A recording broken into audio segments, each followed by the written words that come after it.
Spokane Valley could become a sanctuary city of a different Councilman kind. Caleb Collier says that this I'm proposing that the city of Spokane Valley issue a proclamation stating that our city is a Second Amendment sanctuary city.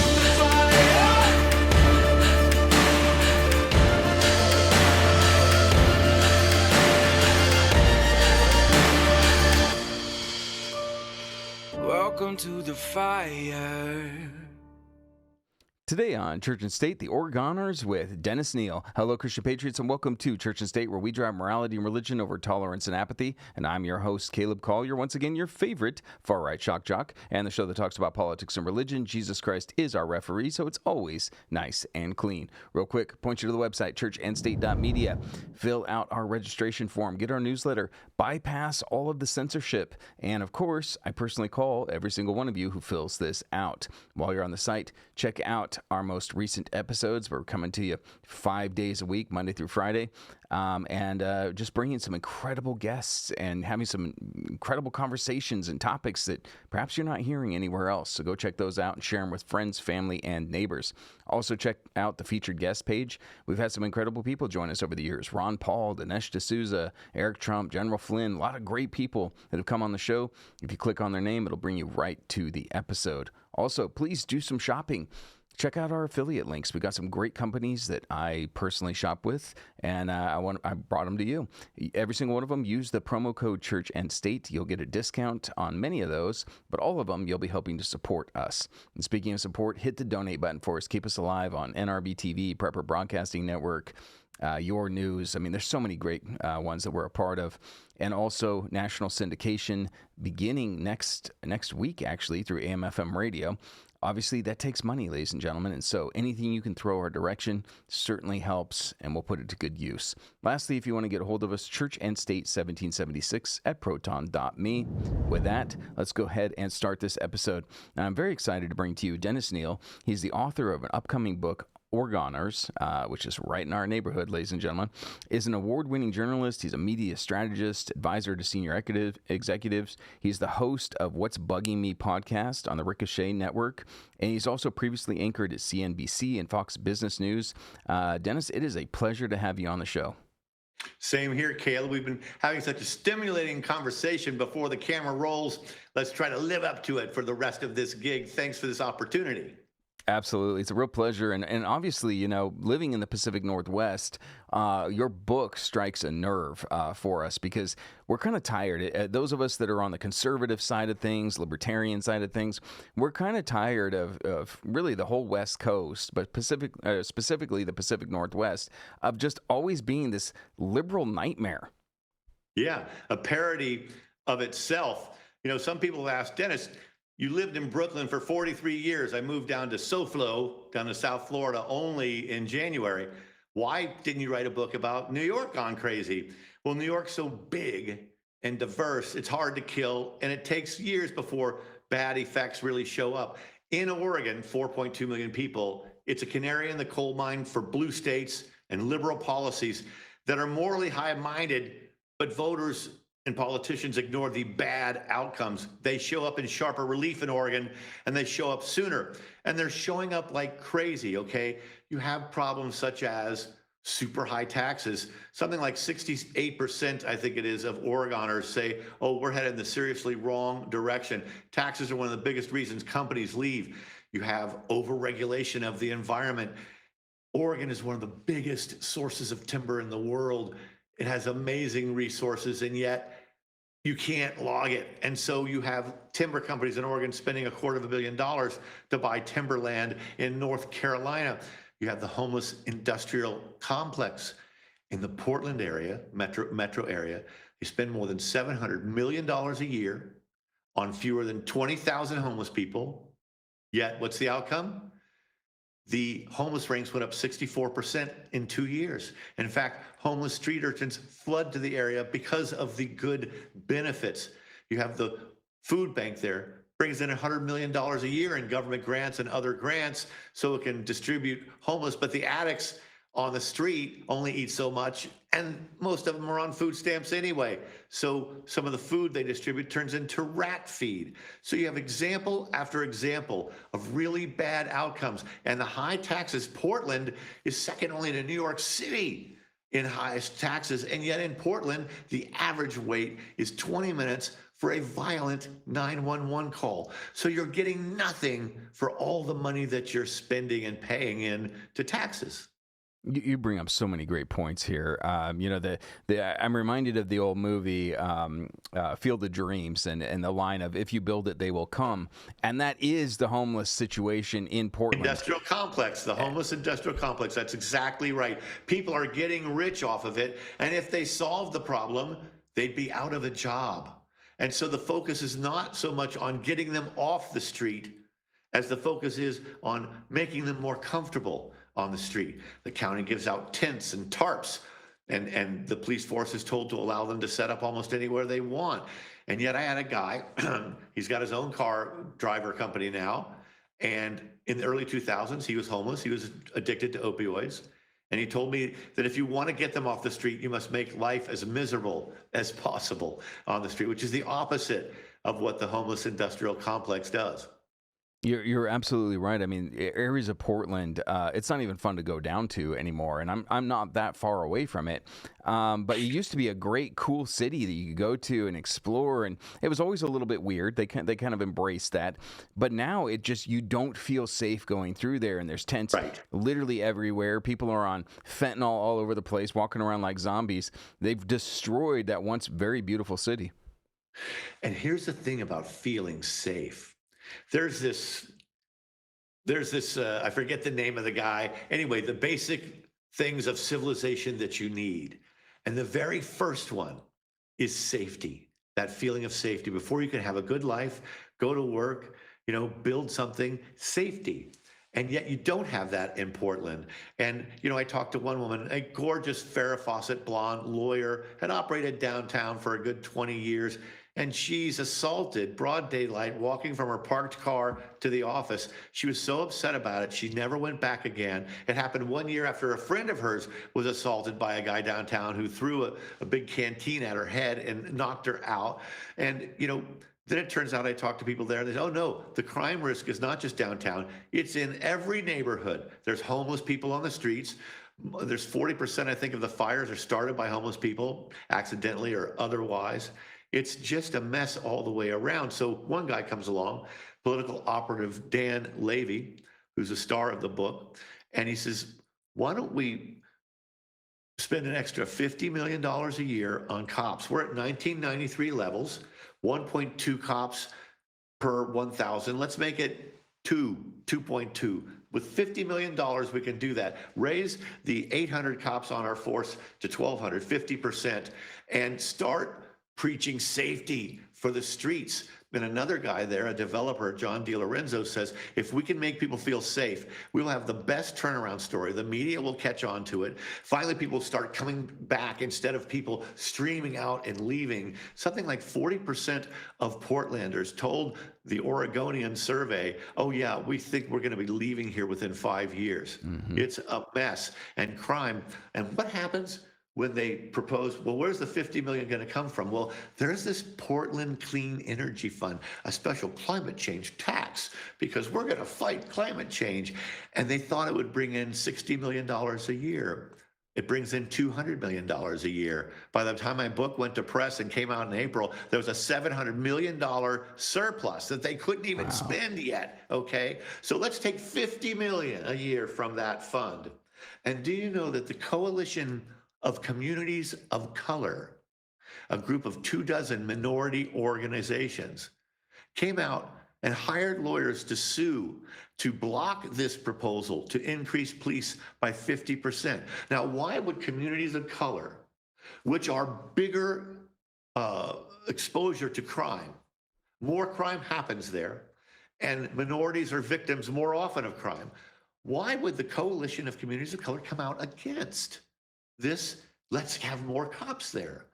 And it's because it turns out a dozen of their member groups, these minority groups, Black business owners, whatever, they got grants for fighting climate change. Okay, let's give half the price to cover of electric cars to 40 black business owners in Portland so we could reduce carbon emissions. A ridiculous argument, right? It's just a giveaway, okay? And because 11 or 12 of those organizations in the CCC got grants from this thing, they opposed the idea of hiring more cops by taking $50 million out of it when the thing's bringing in $200 million a year. It's a rather interesting conflict of interest, isn't it? I would say so, and this is why you always tell people follow the money, all right? Because you're going to find the source of the corruption, and there it is there. By the way, do you know where follow the money started? Where that phrase first took hold? Was that G. Edward Griffin, the creature from Jekyll Island? No, it's All the President's Men, okay? Robert Redford's in an underground garage in the darkness with Deep Throat, played by Hal something, famous actor. And he says, follow the money. And the thing is, that movie was based on the Woodward Bernstein book. You know, I worked for Woodward as an intern at the Wall Street Journal at the Washington Post 4 years after that, basically. Okay. And that line never appears in the book. Deep Throat never said it. So a Hollywood scriptwriter wrote that line that we still quote now 50 years later. I dream of doing something like that sticks with you, because it was not only a great line, it was a great advice for how to follow politics, wasn't it? My gosh. Sure was. Imagine being the guy who wrote that. You know, I got to find out who it is so I can actually give him credit. He may be dead now, but those words live on. And any journalist, any writer, any podcaster, any politician dreams of coming up with that, you know? I would definitely agree with that. You know, returning back to Oregon here, though, it really makes me sad because the Pacific Northwest, as far as natural beauty goes, it's unmatched anywhere in the world. The mountains, the trees, the water is so clear and pure. The Oregon beaches are unlike any beaches you're going to go to, ladies and gentlemen. There's such a contrast. That the water's cold, I will say that, but there's such a beautiful contrast with the pines and the beaches. It's just absolutely gorgeous, and people don't want to go there anymore. It's downright intoxicating, so much so that if you're there and you've been in that environment for that long, no matter how upset you might get watching the local news on the, socialist-dominated Portland City Council passing yet another stupid rule, no matter how upset you get, you walk outside, instantly you're in beauty. And it's like, natural air conditioning. And they like to say that in Portland, 2 hours away, there's the beach. You can go surfing on the Pacific coast. 2 hours over there, you can go skiing in the mountains and in the snow. And then there's the ranches and the desert land, the beautiful painted desert stuff. But you know what? I think it really does stop people from pushing back and stopping bad things from happening, that they don't stand up and make themselves heard. There's this protocol known as Portland polite and Oregon nice, and people look askance if you dare stand up and criticize, which makes it hard to run against the Democrat supermajority that is just leading the state off a cliff. I mean, ridiculous pension obligations because of the unions. The unions dominate that government. I mean, my gosh, what can you do to stop this, to change this? And, if Oregon were to elect its first Republican governor since the election of 1982, this would send a stark message to the Democrat Party in the state to stop being so damn crazy. But more than that, it would send a message around the country to other blue states and blue cities. You've gone too far. You've lost sight of sanity. In Oregon, the people have been in an insane environment for so long that they no longer are able to recognize sanity. It's why I, the Brooklyn outsider, have come in to call it out for them. There was an experiment about probably called the Rosenhan experiment in the 1970s. They put plants, shills who were pretend to be crazy, in 11 insane asylums. Can doctors diagnose sanity in an insane environment? And pretty much they failed utterly. Mm-hmm. They could not pick out the dupes who were pretending to be crazy, even though some of them were psychologists and psychiatrists. And so in Oregon, people stopped calling out insanity. But now there's this pushback, right? Look what happened in the May primary. this proposal on there, the governor pushed through an emergency tax increase, $4 billion over 10 years for the Department of Transportation. Our roads are just falling apart. Really, it was just a big gift to the union. She called an emergency session to get it done. It passes. 250,000 voters sign a petition saying, bull, put this on the ballot so we can vote against it. And then 83% of the voters in the primary vote against it. An amazing outcome that shows that even liberal voters are sick of this. It's gone too far. And yet, what is the city council doing? Oh, they've just outlawed foie gras. Oh, they've just passed a law making it, illegal to discriminate against people who are polyamorous. How about if you're polyamorous, you just kind of keep it to yourself? You won't face any discrimination at all. It's so true. Yeah. I'm so glad you brought up this Republican governor because the people of Oregon actually have an opportunity here. And it's going to be kind of wild, sir, if all of a sudden we have a bunch of people who drive Subaru Outbacks and have their septum pierced voting for a Republican governor. But it could happen. But there is At least she's a woman. You're voting for a woman. Yeah. Christine Drazen, the feisty little redhead. She could use a voice coach, okay, for a little more Cronkite gravitas rather than, she sounds like a, 19-year-old college freshman or something. But her ideas are sound, but she has to run carefully. She can't, run against Trump because you've got to respect the president and he's in your party. And yet she feels like, I'll bet, or her advisors feel like she dare not embrace Trump too hard. Never mind that in 2024, President Trump got more votes in Oregon than Governor Kotek got to win office as a Democrat in 2022. 40% of the electorate, probably if you count independents there, lean right rather than left, and let you never know it because of the same gerrymandering that other red states do. So sure, different. But she's not getting the support. You and I were talking off camera here. She's not getting the support from the RNC. Where is the Republican National Party on this? And why aren't they? And is it simply because she doesn't embrace Trump enough? And yet you guys are missing it. Christine Drazen is actually a few points ahead in the polls. The Democrats have had majorities in both houses of the legislature for 20 years. They've had a super majority, 60%, for 10 years. And in that time, things have gotten worse and worse. Tina Kotek is vulnerable. The Oregonian ran a survey showing that even in the Portland area where she represented for 15 years in the state house, she's got falling support, low approval ratings, as bad as Trump's, I'm sure. And yet, where is the Republican Party? Where is the Republican Party even in Oregon? They're so weak. They've been number 2 for so long. It is as if they are like, I've said this before, but I repeat myself, and so why not? They're the Washington Generals who get paid thousands to lose every game to the Harlem Globetrotters. They're number 2. Why try harder? They're happy to be feet at the same trough. And that's kind of a reflection of what it's like in Washington. I can't believe how little the Republican Party has done with supposed control of both houses. Trump has done it all on his own, and without much help from them, because they hate him too. They fear him. They're waiting for him to leave, the National Party longtime insiders. They don't realize that this revolution will go on long after Trump is gone. I helped write a book called The Trump Century by Lou Dobbs, the longtime anchor. I love that man, passed away.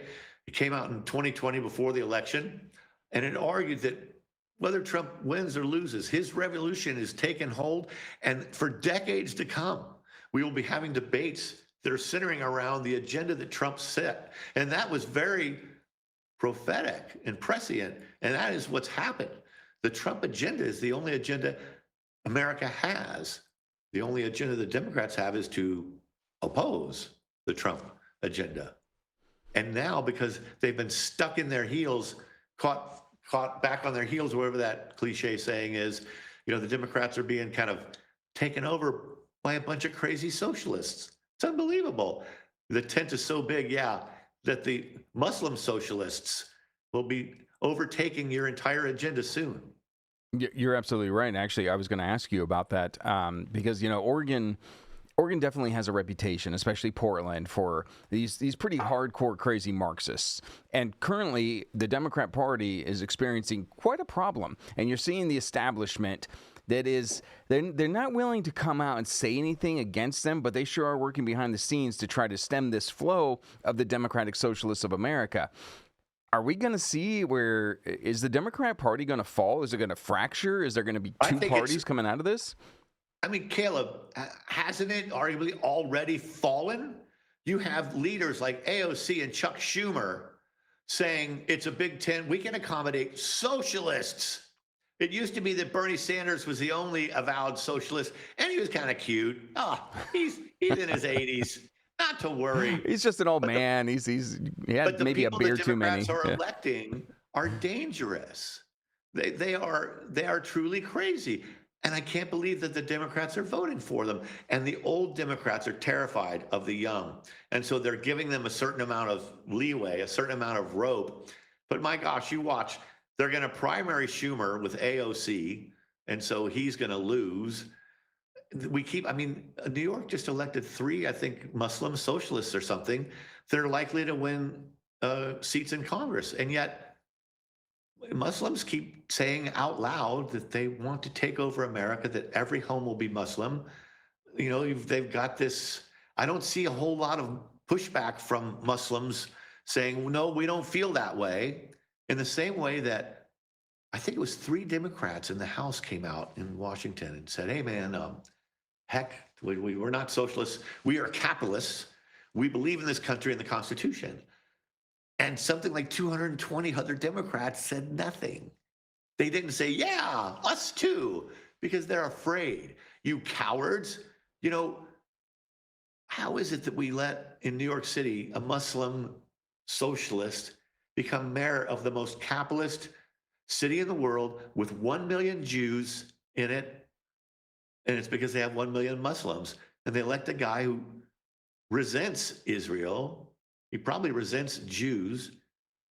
And do you know that these congressional socialists who got the Democrat nomination, I looked at it in a couple areas. Well, one candidate, she got 8% of the registered Democrat voters in her district. 8%, because everybody stayed home. It's our own damn fault. But we aren't waking up enough. And you're not allowed to argue against Muslim candidates by saying, look, the Muslim faith is antithetical to American freedoms in the Bill of Rights, okay? Sharia law, all that stuff is antithetical. You're not allowed to say that because you will be accused of Islamophobia, which is a made-up offense. It turns out attacks on Muslims in America are something like 1/3 the rate of attacks on Jews. So shut up about it. It's a made-up thing that just never happened. I'm allowed to oppose your religion if it wants to overtake my country, if it wants to throw out my Constitution. I'm allowed to oppose your religion without being Islamophobic. There's no Islamophobic about it. It's a very real concern, and not enough people are standing up. Only Ted Cruz just the other day talked about this overlap, odd bedfellows of socialists and Muslims. Because really what's going to happen is when Muslims can take over, they will stamp out the socialists. Yep. If those socialists are unwilling to convert to Muslimism. Exactly. What is going on? Yeah, look at what's happened in puzzling. the UK. Yeah. We're not going to let this happen here. We cannot let this happen.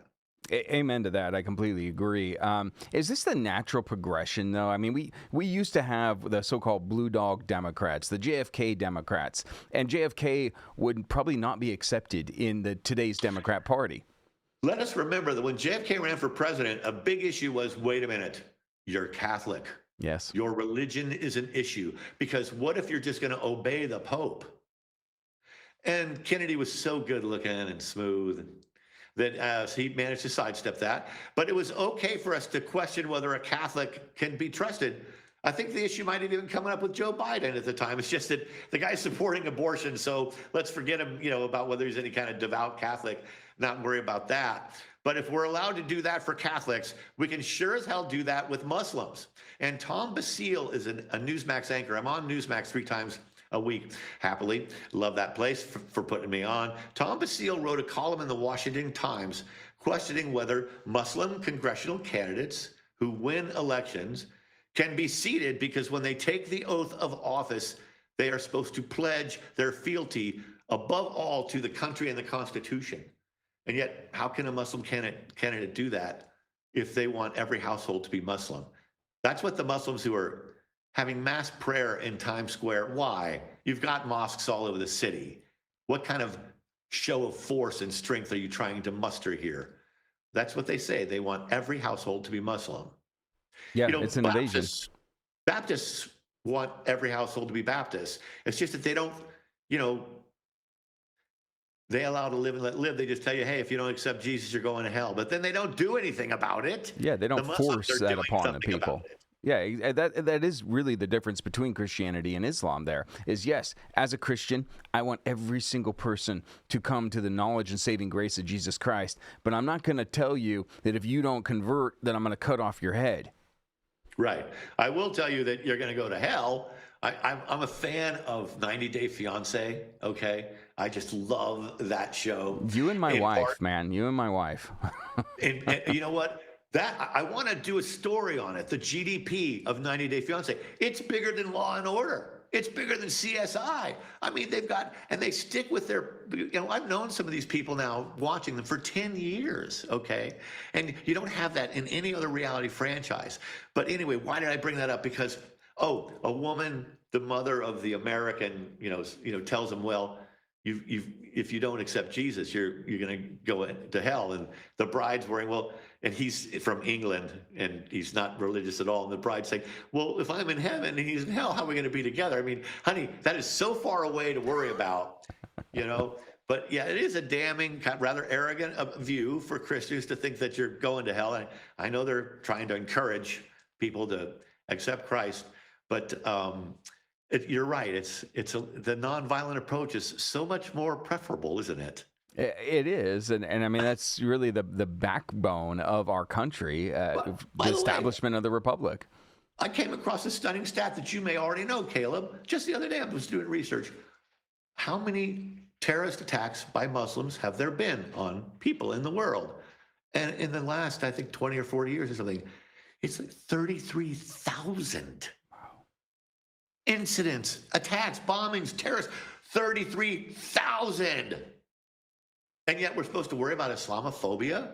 That's not a phobia. A phobia is It's an ungrounded fear. Yeah. There's a very real reason for fear. There is. And the extreme left would say that Christianity is a bigger danger, that Christianity is engaged in more violence throughout history than Islam. And just the facts don't back it up. Spit in my face and tell me it's raining. They think they can get away with that, in part because they have most of the media on their side promulgating their message. I don't recognize the media anymore. I was a journalist for 40 years, but Trump broke them. And now they've gone so far, they're so embarrassed that they cannot afford to skin it back. So a lot of them won't cover the Fauci hearings, where we realized that Fauci was a liar and an megalomaniac, and they don't cover any of that. But it's because they made him a god during their coverage of him. They embraced the bat theory over there's a Wuhan virus lab right there where the virus began. Not the lab. No, absolutely not. They're so embarrassed that they now can't go back and admit that they're wrong. Okay. You're absolutely right. Dennis, I got to pause you real quick for a hard break here, but we're going to come back. We're going to talk a lot more about this, ladies and gentlemen. This is Caleb Collier with Church and State. Are you tired of your device spying on you? Ladies and gentlemen, we live in 1984. Your phones, your tablets, your smart televisions, they all are spying on you. And this is why I heavily endorse Mark37.com. This is everything you need for your digital privacy. Phones, tablets, laptops, all of them are ghost protocoled. So that means that you are in charge of your own data. Just go to churchandstate.media, scroll over to shop, and hit mark37.com for all of your privacy needs. Make sure to use that promo code Church and State.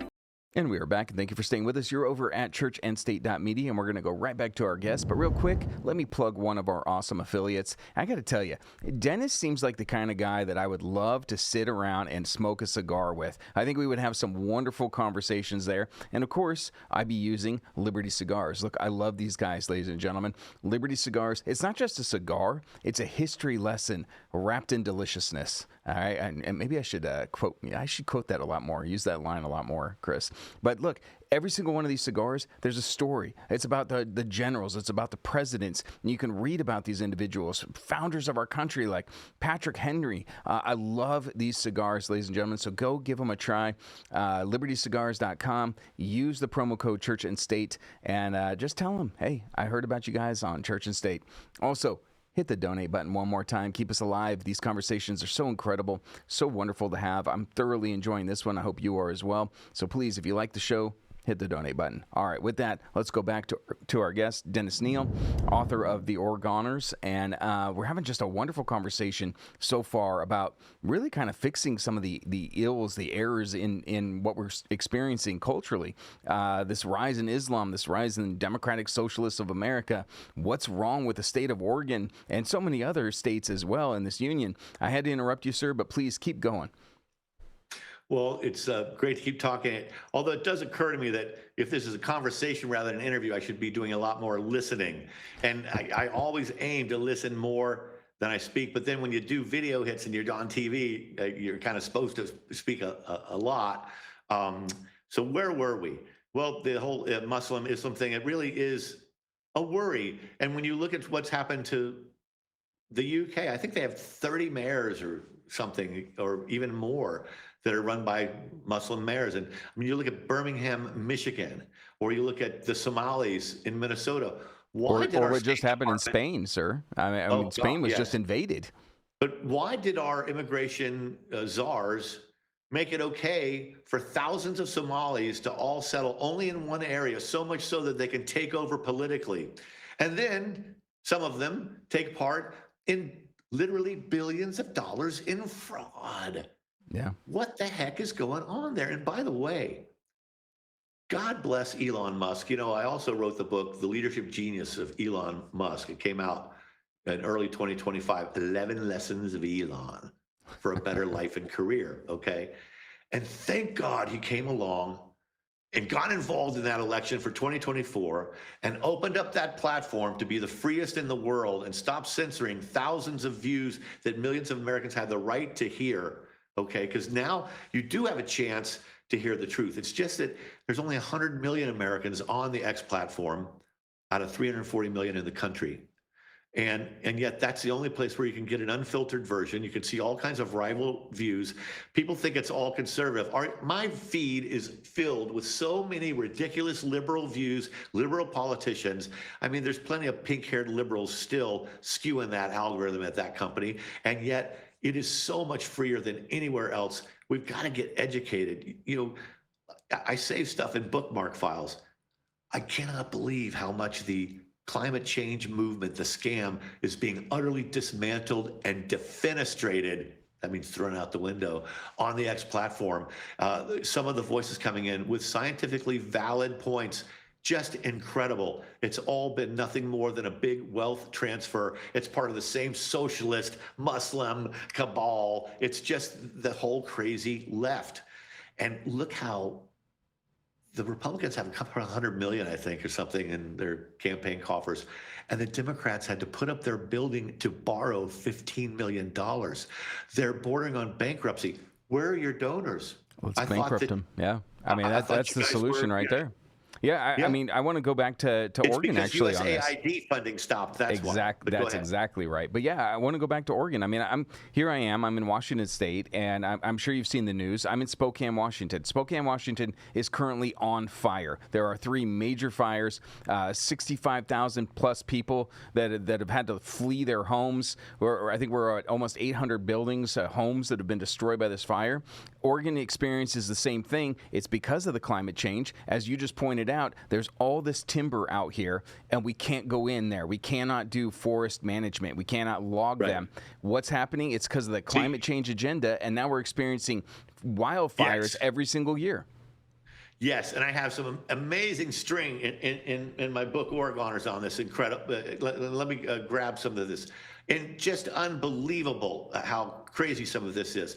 That, you know, my Elon book, lesson 11 in my Elon book says, because I got it from Elon, is that the most likely outcome in life is the most ironic one, the most opposite of what you expected happen or tried to make happen. So these environmental regs come in to protect the forest, but they then make it illegal to log the forest and take out logs that have fallen. Those logs that fall end up drying out and turn into kindle for fires. So these regulations are aimed at protecting trees. They lead to fires that if you go up in a plane, you can see that the fires stop at privately managed land because they're taking stuff out. But if the government land is protected to save the spotted owl, because of that, you see the fires end up devastating. And today in Oregon, 2 out of every 3 trees are dying from bugs or fires. So that's one thing. So the opposite outcome of these regulations to protect the forest. The second thought is, in the 1990s is when they did all this, the Endangered Species Act and the no logging, to save the spotted owl, 14,000 birds, stupid fluffing birds. If you're not strong enough to survive, then go out of existence. Thousands of species go out of existence, over the years anyway. 99.9% of all species on Earth have gone out of existence. Why are we moving heaven and earth to save this stupid fluffing bird? So 14,000 today, 2,500. All that devastation, 40,000 jobs in the timber industry lost. Men who have had entire lifetimes never working, their kids not even seeing their fathers go to work. Social NGOs employ 16% of the people in those of the men in those counties because there's nothing else for them to do. All to save a bird that went down to 2,500 because of the barred owl that came in and raped and pillaged and took it over. You guys were arrogant and stupid to think you could control climate, but more than that, and the environment, more than that, you never cared about the bird anyway. You just wanted to stop logging because logging's bad. Well, but here's the final thing. Can you riddle me this, Dennis, too? By the way, I hate to interrupt here, but yes. These leftists, I thought they believed in evolution. I thought one of the main tenets of evolution was survival of the fittest. No. Yeah. No, the leftists believe in survival of the lazy and that everybody gets an equal share. Equity, even though they didn't work for it. But here's the coda to all this. These wildfires put out carbon emissions. So the wildfires that are fueled by environmental regulations trying to save the environment, they put out carbon emissions. In 2021, this is literally in a research paper, an environmental journal, came out in 2022. In 2021, California wildfire season, it put out 127 million metric tons of carbon emissions. How much is that? Well, in 2 decades of California carbon regulation, they saved 65 million metric tons. That's half as much as the wildfires put out in a matter of weeks in the wildfire season. So all of those regulations and caps and restraints and mileage requirements and all of that was for nothing. And you arrogant bastards think that you can actually stop the environment from spewing carbon emissions into the air. It was for nothing. And then 2 years later in 2023, it happened again. Double the savings in 2 decades of carbon regulation. That gives the lie to climate change, how stupid all of it is, how arrogant it is. The Earth is almost 4 billion years old. The thought that in 100 years, man has come along and utterly altered the future of the planet and put it at risk in 100 years, oh my gosh, bull. And shame on you for being so arrogant as to believe that and to argue that. You were just feathering your own nest and getting billions and billions of dollars that you're bringing in and diverting over for a stupid cause that was never going to work anyway. I want to ask you a question, something that a lot of people have been kind of beating their chests on. There's this mass migration movement that is occurring within these blue states where the conservatives are moving out in droves. They're going to Florida. They're going to Tennessee, right? They're going to Texas. And the conservatives, the Republicans, have been saying, man, this is going to make it to where, Washington, Oregon, California, they stay blue forever. We'll never see any change. And yet, with your research, you're pointing out that this candidate for governor in Oregon has a real shot, that she's actually up in the points. Is it because the people, I guess because the conservatives fled and it allowed the state to get even crazier, all of a sudden people are like, no, we can't do this anymore? Well, here's the thing. It's not just conservatives that are fleeing. These are economic refugees, and liberals are just as hurt by their own liberal policies as conservatives are, and lots of them are leaving. In fact, what some red states are worried about is that the influx of these ridiculous libs are going to change their political context, and they'll end up voting in the very same policies that they are fleeing. One example is, look at in Texas, there's one, Austin, super blue, ridiculously blue. So much so that a conservative friend of mine had to flee the city and move 120 miles away because she was so sick of it. In fact, even some liberals, one real estate guy I talked to had a liberal got our home, and she wanted to move there because they're so blue. And then, boom, year and a half later, she says, put my house up for sale. I can't take it. It's ridiculous. I got to leave here. So liberals are leaving too. And the economist Steve Moore came out with this number in a 10-year period into 2022. So that's even before Trump came back, okay? Collective income of $2 trillion in that period moved from blue states, boom, into red states. Florida, where I moved to, was $1.2 trillion of that $2 trillion total. That's what conservative policies can do for an economy. In Florida, the state budget has now gone down 4 years in a row, and they have a voter proposal in November to cut property taxes entirely on 30% of homes and then 60%. A year later. Incredible stuff going on. And Oregon is heading in the wrong direction. Now, you talk to people there and you ask, what will change it? And they talk about it like an addict. And they say, you've got to hit total bottom, total humiliation. We haven't gone there yet. Now, they're on their way, but there's a real pushback happening. And I'm hoping that my book can help feed it. Yeah, I would agree. I not just Oregon. I want to see it in Washington State as well. In fact, I would encourage, the bulk of my audience is going to be in Washington State. Hey, read this book, because the same principles that the author is applying to Oregon, they apply to Washington State as well. And perhaps we're hitting that rock bottom to where they don't want to go to Seattle. They don't want to go to Portland because they don't feel safe, because they don't want to bring their kids around a bunch of drug addicts and tents all over the place. I hope that the rock bottom doesn't hurt. I know it's going to hurt, but I hope that we're able to recover from it, I guess is what I'm trying to say. The thing that makes me an optimist, and let's remember that capitalism is optimism monetized. Okay, you invest because you believe in the future. And I'm optimistic about the ability for a city and a state to come back, because the economy moves faster than ever before. Technological advances on the internet and with AI give us more potential to catch up than ever before. Even in a market crash, the big crash in 29, it took like 20 years to get back. Okay, today you recover in 2 years, because everything moves faster. Information is everywhere, and the internet. So I'm optimistic about it. It's just that, that gets hard. That gets hard on some people. Oregon is controlled by the unions. And so even if they elect a Republican governor, the unions are really a big problem. And I'm not talking about private sector unions, construction or something like that. Do you know that private sector unions represent only 7% of the private economy? Government unions represent 40% of all government workers. Government workers should not have a union at all.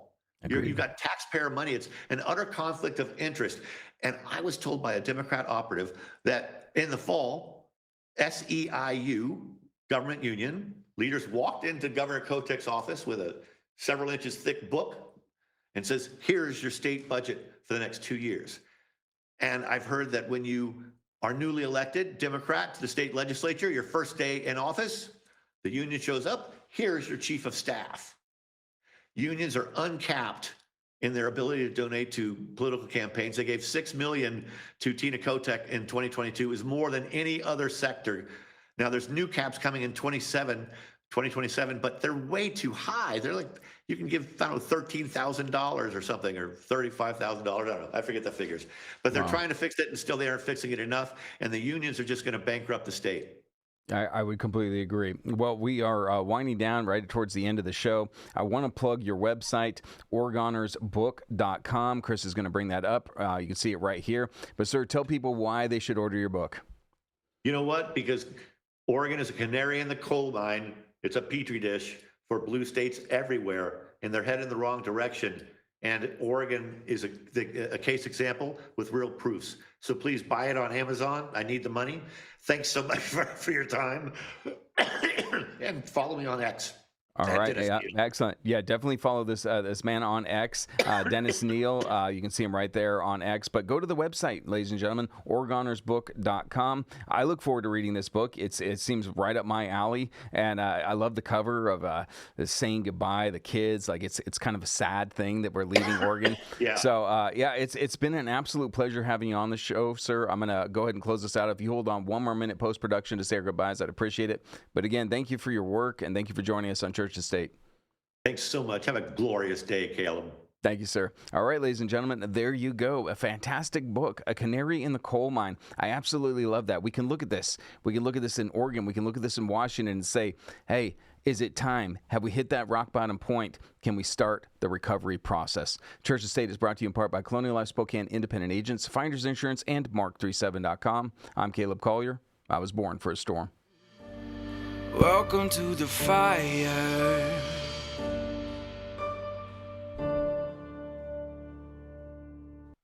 Hey, this is Caleb Collier with Church and State, and I want to tell you about Patriot Pouch. Look, if you're one of these individuals that's interested in nicotine and potentially the health benefits from it, but you're concerned about some of the side effects, Patriot Pouch might be your answer. This is a company that uses nixidine instead of nicotine. It hits the same nicotine receptors in your brain, but without those side effects like elevated heart rate or elevated blood pressure. So if you want the health benefits of nicotine without nicotine, Patriot Pouch may be the company for you. I need you to go to patriotpouchusa.com. Use the promo code Church and State. You'll get a great nicotine replacement, and you'll be helping to support Church and State and everything that we do here.